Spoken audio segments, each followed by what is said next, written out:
Live long and prosper. Now, if you know this greeting, then you know Star Trek. When I was a little boy in the early 70s, I grew up watching the original series Star Trek, well, reruns of it. And we know now that this was a series that had enormous cultural impact in the United States and probably around the world to some degree. It's influenced things like future technology. A lot of the technology we use today had some inspiration from it. Things like space exploration, even I think the United States Space Force uses a logo that's like the insignia used in Star Trek, and even international relations. Now, the show also dealt with many social issues of the time. It came out in the 60s. Okay.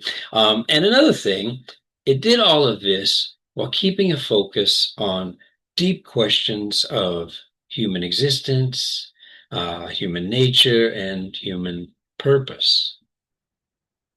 Now, another great thing about this show is that one of its main characters, named Spock, was actually half human and half alien.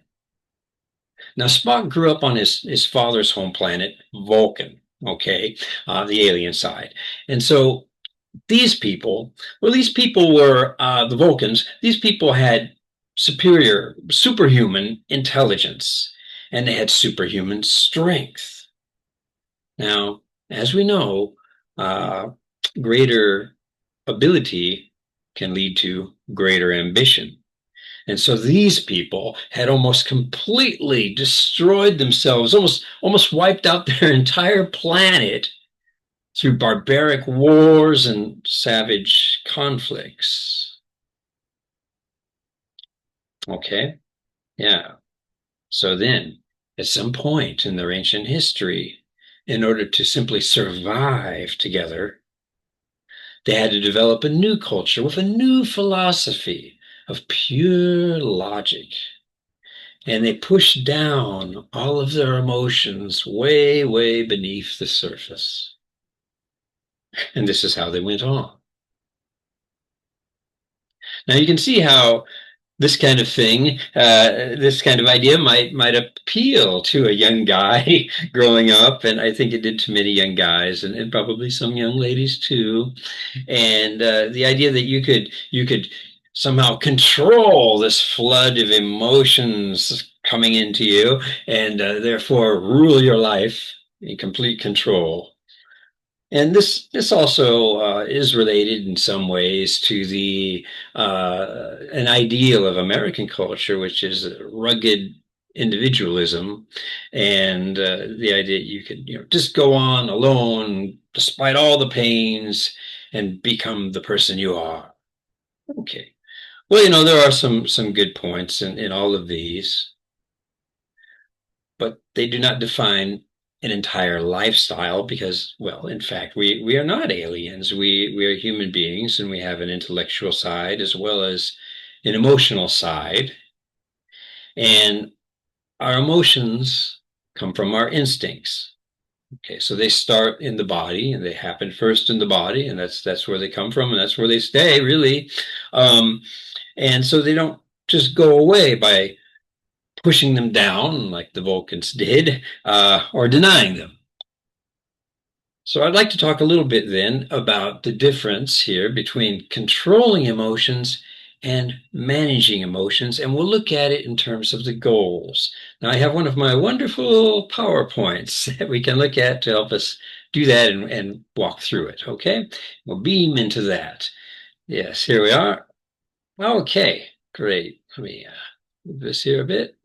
Great.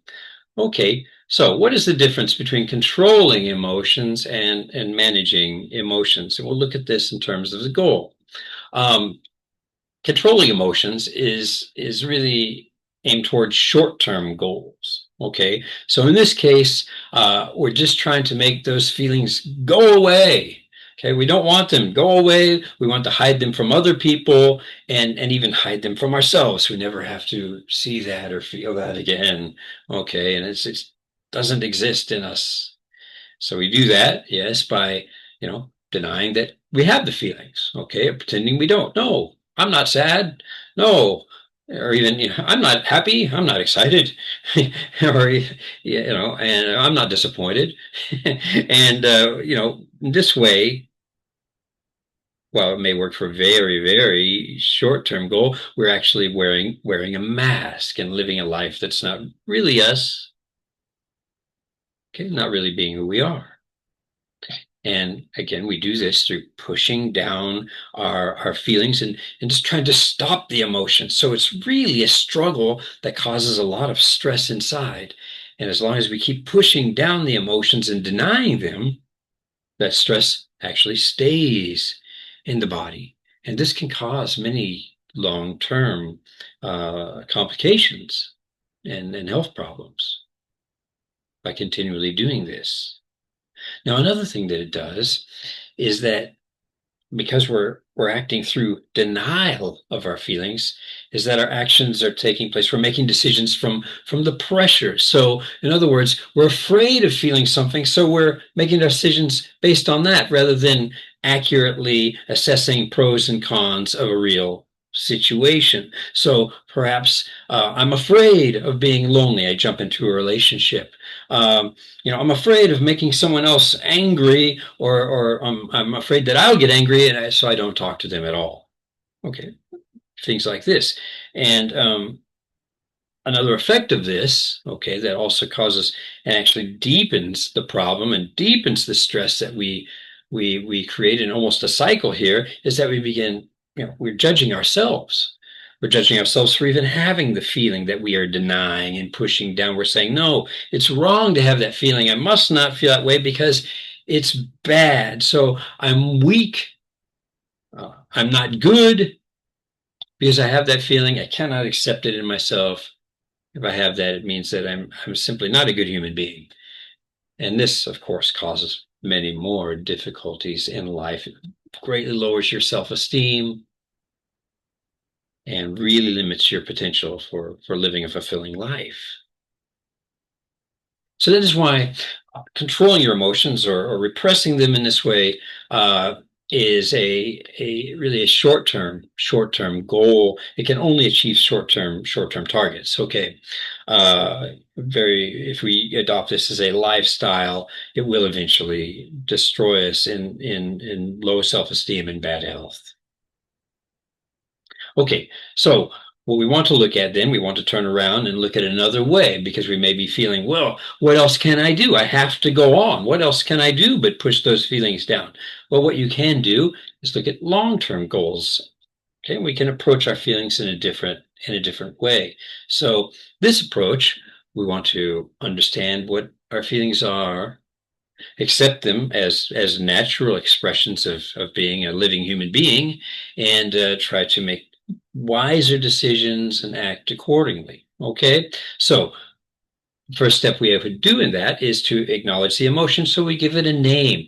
That alone gives us a lot of power. So, I feel anxious, I feel sad, I feel happy, and so on. Okay. Now, this is different. I want to say here, this is different from labeling ourselves. We are giving the emotion a name. So I feel sad, not I am a sad person, not I am an anxious person, not I am an angry person. Okay. That's different because that's labeling you in a permanent way. We're labeling the emotion, which is caused by a certain stimuli, okay, and it passes through you. We're labeling that feeling, not ourselves. Doing this enables us to accurately identify where the feeling is coming from. Okay. Now, if we hadn't done that, if we had labeled ourselves, then we would think that we ourselves were the source. It would never really go away. All right. We'd never really get any kind of handle on it, let's say. Okay. Feelings don't really go away.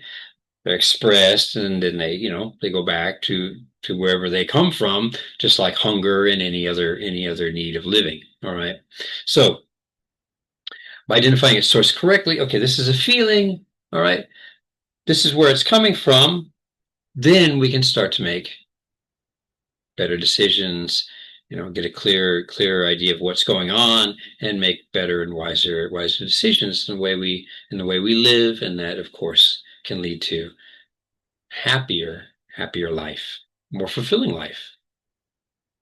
Okay, now, because you have watched this video so far, I want to do something else for you, okay?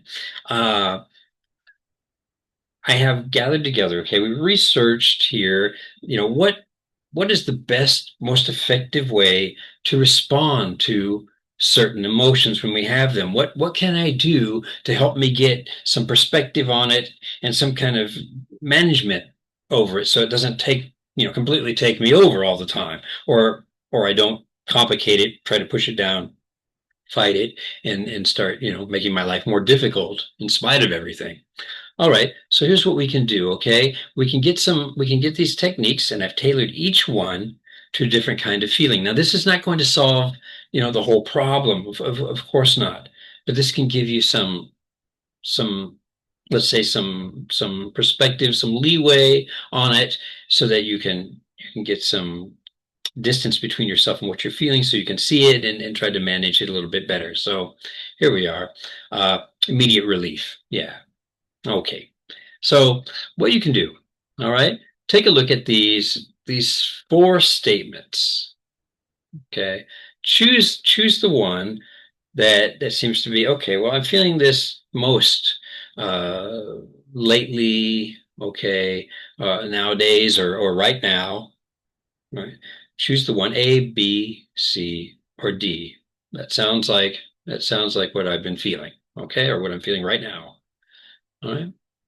Now, choose this, and I'm going to give you a link here in a moment. You can click the link. It's actually below the video in the description or the comments, okay, depending on where you're seeing this video, and I'll also give you a QR code. Okay, so that's going to take you to a form. All you have to do is choose A, B, C, or D, okay, for the statement that reflects your feeling.